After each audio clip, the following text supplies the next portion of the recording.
Test 4. You will hear a number of different recordings, and you will have to answer questions on what you hear.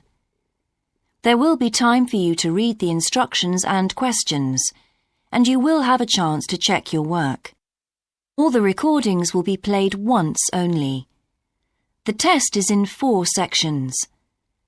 At the end of the test, you will be given 10 minutes to transfer your answers to an answer sheet. Now turn to Section 1.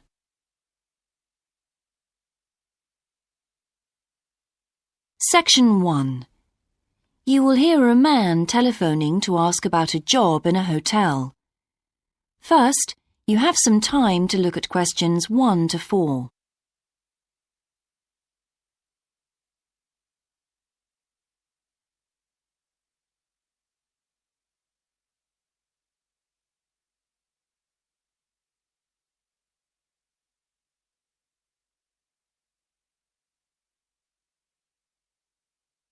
You will see that there is an example that has been done for you. On this occasion only, the conversation relating to this will be played first. Hello, West Bay Hotel. Can I help you? Oh, good morning. I'm ringing about your advertisement in the Evening Gazette. Is that the one for temporary staff? That's right. The advertisement is for temporary staff, so temporary has been written in the space. Now we shall begin. You should answer the questions as you listen, because you will not hear the recording a second time. Listen carefully and answer questions 1 to 4. Hello, West Bay Hotel. Can I help you? Oh, good morning. I'm ringing about your advertisement in the Evening Gazette. Is that the one for temporary staff? That's right. Yes, I'm afraid the person who's dealing with that isn't in today, but I can give you the main details if you like. Yes, please. Could you tell me what kind of staff you're looking for? We're looking for waiters at the moment. There was one post for a cook, but that's already been taken. Oh, right. What are the hours of work? There are 2 different shifts.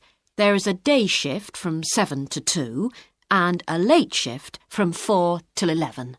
And can people choose which one they want to do? Not normally, because everyone would choose the day shift, I suppose. You alternate from one week to another. OK, I'm just writing all this down. What about time off? You get 1 day off, and I think you can negotiate which one you want. It's more or less up to you, but it has to be the same one every week. Do you know what the rates of pay are? Yes, I've got them here. You get £5.50 an hour, and that includes a break. Do I have to go home to eat, or...? You don't have to. You can get a meal in the hotel if you want to, and there's no charge for it, so you might as well. Oh, good. Yes, so let's see. I get £231 a week. You'd also get tips. Our guests tend to be quite generous. Before you hear the rest of the conversation, you have some time to look at questions 5 to 10.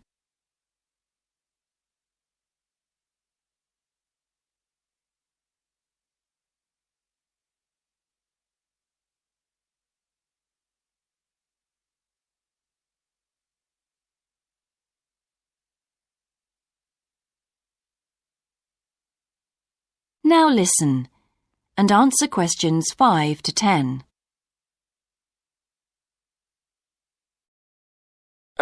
Is there a uniform? What about clothes? Yes, I forgot to mention that. You need to wear a white shirt, just a plain one, and dark trousers. You know, not green or anything like that. And we don't supply those. That's okay, I've got trousers. I just have to buy a couple of shirts. What about anything else? Do I need a waistcoat or anything? You have to wear a jacket, but the hotel lends you that. I see. One last thing. I don't know what the starting date is. Just a minute. I think it's sometime around the end of June. Yes, the 28th, in time for the summer. That's great. I'm available from the 10th. Oh, good. Well, if you can call again, you need to speak to the service manager. Her name's Jane Irwin. That's URWIN, and she'll probably arrange to meet you. OK, and when's the best time to ring? Could you call tomorrow? She usually starts checking the rooms at midday, so before then if you can, so she'll have more time to chat. I'll just give you her number because she's got a direct line. Thanks. It's 832 009. 823 009. No, 832. Oh, OK. Yes, I'll do that. And by the way, she will ask you for a reference, so you might like to be thinking about that. You know, just someone who knows you and can vouch for you. Yes, no problem. Well, thanks very much for your help. You're welcome. Bye. Bye. That is the end of section 1. You now have half a minute to check your answers.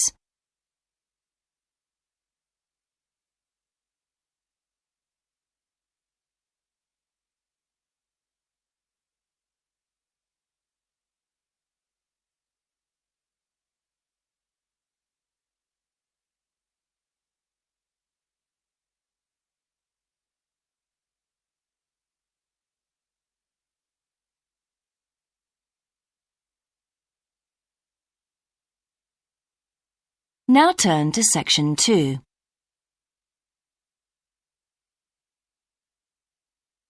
Section 2.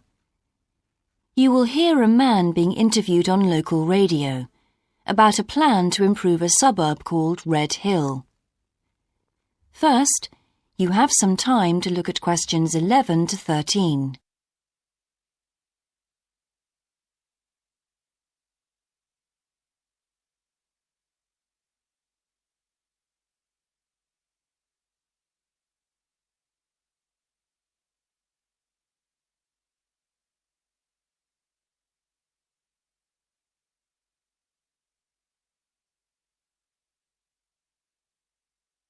Now listen carefully and answer questions 11 to 13.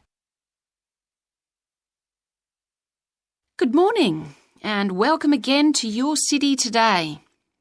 With me today is Graham Campbell, a councillor from the City Council. He'll be telling us about the plan to improve the fast-growing suburb of Red Hill. Good morning, Graham, and welcome to the show. Good morning, Carol.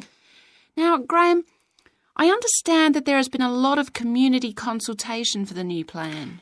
Yes, we've tried to address some of the concerns that local groups told us about. People we've heard from are mainly worried about traffic in the area and in particular the increasing speed of cars near schools.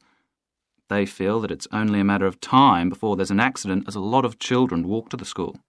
So we're trying to do something about that. Another area of concern is the overhead power lines. These are very old and a lot of people we spoke to asked if something could be done about them. Well, I'm happy to report that the power company have agreed to move the power lines underground at a cost of $800,000. I think that will really improve the look of the area as well as being safer. That's good to know. But will that mean an increase in rates for the local businesses in that area? Well, the power company have agreed to bear the cost of this themselves after a lot of discussion with the council. This is wonderful news, as the council now has some extra funds for us to put into other things like tree planting and artwork. Before you hear the rest of the interview, you have some time to look at questions 14 to 20.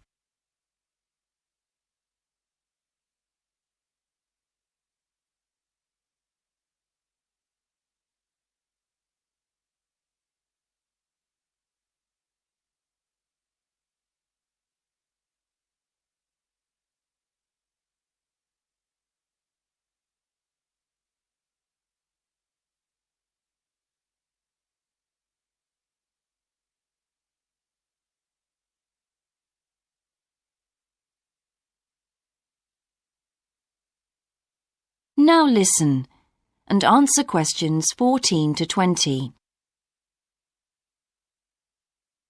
Now, we've also put together a map which we've sent out to all the residents in the area. And on the map we've marked the proposed changes. Firstly, we'll plant mature pine trees to provide shelter and shade just to the right of the supermarket in Days Road. In order to address the traffic problems, the pavements on the corner of Carberry and Thomas Street will be widened. This will help to reduce the speed of vehicles entering Thomas Street. We think it's very important to separate the local residential streets from the main road, so the roadway at the entrance to Thomas Street from Days Road will be painted red. This should mark it more clearly and act as a signal for traffic to slow down. One way of making sure that the pedestrians are safe is to increase signage at the intersections. A Keep Clear sign will be erected at the junction of Evelyn Street and Hill Street to enable traffic to exit at all times. Something we're planning to do to help control the flow of traffic in the area is to install traffic lights halfway down Hill Street where it crosses Days Road. Now, we haven't only thought about the cars and traffic, of course. There's also something for the children. We're going to get school children in the area to research a local story, the life of a local sports hero, perhaps. And an artist will incorporate that story into paintings on the wall of a building on the other side of Hill Street from the supermarket. And finally, we've agreed to build a new children's playground, which will be at the other end of Hill Street, close to the intersection with Carberry Street. Wonderful.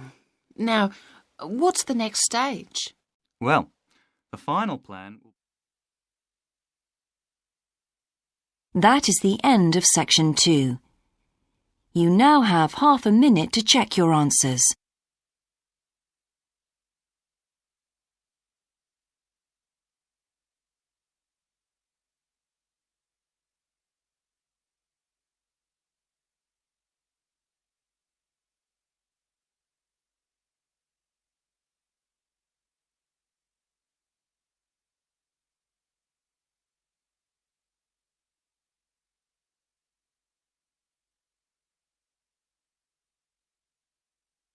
Now turn to section 3.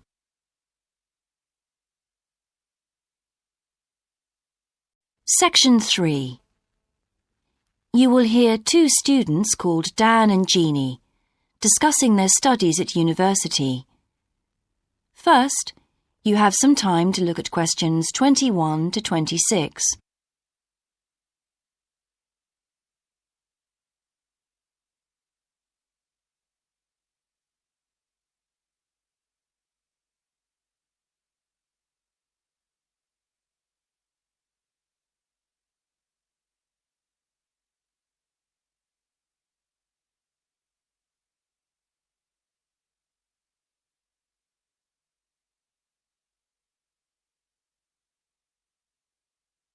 Now listen carefully and answer questions 21 to 26.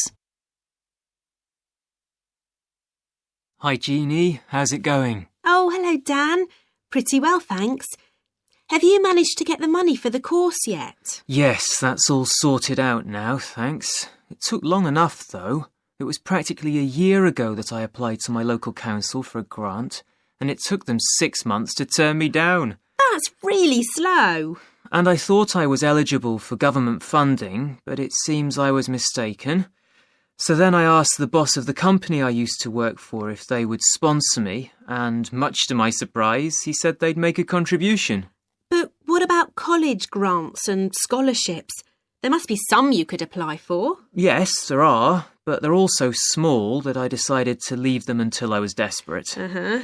And in fact, I didn't need to apply. My parents had been saying that as I already had a job, I ought to support myself through college. But in the end, they took pity on me, so now I've just about got enough. That's good. So now I can put a bit of effort into meeting people. Haven't had time so far. Any suggestions? What about joining some college clubs? Oh, right. You joined several, didn't you? Yes, I'm in the drama club. It's our first performance next week, so we're rehearsing frantically, and I've got behind with my work, but it's worth it. I'm hoping to be in the spring production too. I've never liked acting. Are you doing anything else? I enjoyed singing when I was at school, so I joined a group when I came to college. I don't think the conductor stretches us enough, though, so I'll give up after the next concert. And I also joined the debating society. It's fun, but with all the rehearsing I'm doing, something has to go, and I'm afraid that's the one. Do you do any sports? Yes, I'm in one of the hockey teams. I'm not very good, but I'd really miss it if I stopped. I decided to try tennis when I came to college, and I'm finding it pretty tough going. I'm simply not fit enough. Nor me. I think I'll give that a miss. I'm hoping it'll help me to build up my stamina, but it'll probably be a long haul. Good luck. Thanks. How are you finding the course? I wish we had more seminars. What? I'd have thought we had more than enough already. All those people saying clever things that I could never think of. It's quite interesting, but I wonder if I'm clever enough to be doing this course. I find it helpful to listen to the other people. I like the way we're exploring the subject and working towards getting insight into it. How do you get on with your tutor? I don't think I'm on the same wavelength as mine, so I feel I'm not getting anything out of the tutorials. It would be more productive to read a book instead. Oh, mine's very demanding. She gives me lots of feedback and advice, so I've got much better at writing essays. And she's helping me plan my revision for the end-of-year exams. Oh, do tell me, I always struggle with revision. Before you hear the rest of the discussion, you have some time to look at questions 27 to 30.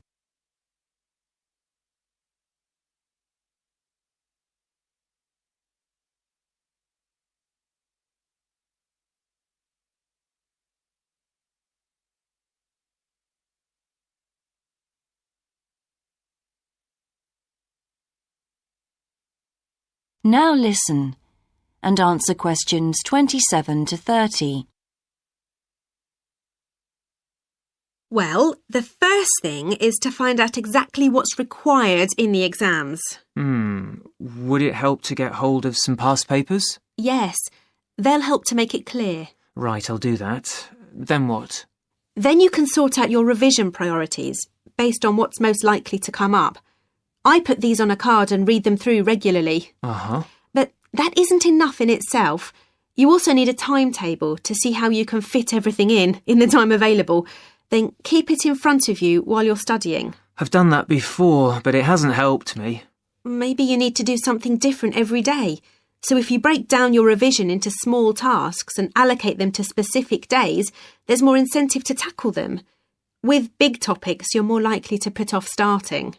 Good idea. And as I revise each topic, I write a single paragraph about it.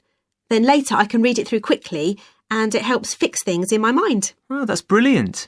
I also write answers to questions for the exam practice.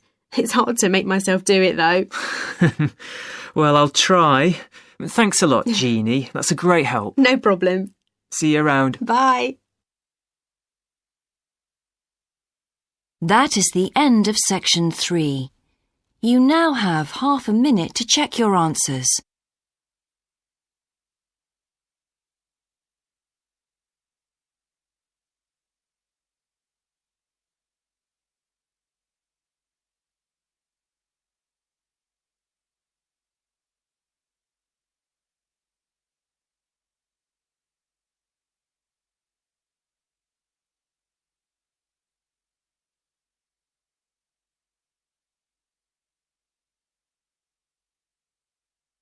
Now turn to section 4.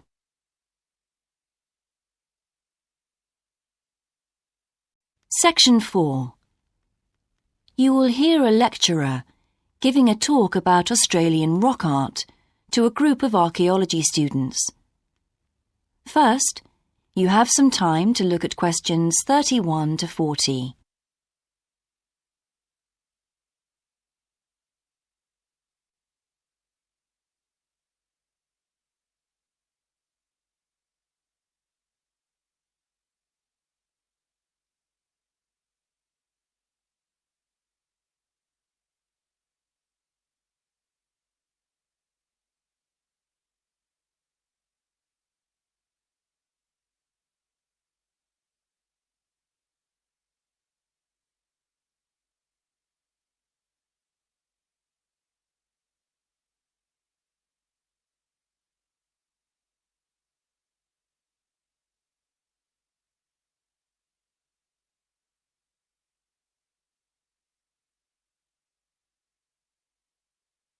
Now listen carefully and answer questions 31 to 40. Good morning, everyone. I've been invited to talk about my research project into Australian Aboriginal rock paintings. The Australian Aborigines have recorded both real and symbolic images of their time on rock walls for many thousands of years. Throughout the long history of this tradition, new images have appeared and new painting styles have developed. And these characteristics can be used to categorise the different artistic styles. Among these are what we call the dynamic, yam, and modern styles of painting. One of the most significant characteristics of the different styles is the way that humans are depicted in the paintings. The more recent paintings show people in static poses, but the first human images to dominate rock art paintings over 8,000 years ago were full of movement. These paintings showed people hunting and cooking food, and so they were given the name dynamic to reflect this energy. It's quite amazing considering they were painted in such a simple stick-like form. In the yam period, there was a movement away from stick figures to a more naturalistic shape. However, they didn't go as far as the modern style, which is known as X-ray because it actually makes a feature of the internal skeleton as well as the organs of animals and humans. The yam style of painting got its name from the fact that it featured much curvier figures that actually resemble the vegetable called a yam, which is similar to a sweet potato. The modern paintings are interesting because they include paintings at the time of the first contact with European settlers. Aborigines managed to convey the idea of the settlers' clothing by simply painting the Europeans without any hands, indicating the habit of standing with their hands in their pockets. Size is another characteristic. The more recent images tend to be life-size or even larger, but the dynamic figures are painted in miniature. Aboriginal rock art also records the environmental changes that occurred over thousands of years. For example, we know from the dynamic paintings that over 8,000 years ago, Aborigines would have rarely eaten fish and sea levels were much lower at this time. In fact, fish didn't start to appear in paintings until the yam period, along with shells and other marine images. The paintings of the yam tradition also suggest that during this time, the Aborigines moved away from animals as their main food source and began including vegetables in their diet, as these feature prominently. Freshwater creatures didn't appear in the paintings until the modern period from 4,000 years ago.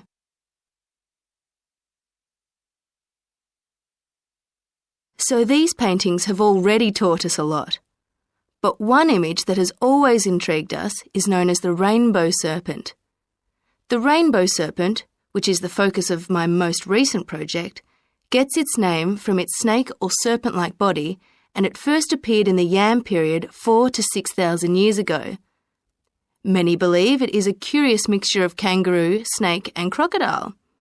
But we decided to study the rainbow serpent paintings to see if we could locate the animal that the very first painters based their image on. The yam period coincided with the end of the last ice age. This brought about tremendous change in the environment, with the sea levels rising and creeping steadily inland. This flooded many familiar land features and also caused a great deal of disruption to traditional patterns of life, hunting in particular. New shores were formed and totally different creatures would have washed up onto the shores. We studied 107 paintings of the rainbow serpent and found that the one creature that matches it most closely was the ribboned pipefish, which is a type of seahorse. This sea creature would have been a totally unfamiliar sight in the inland regions where the image is found, and it may have been the inspiration behind the early paintings. So, at the end of the Ice Age, there would have been enormous changes in animal and plant life.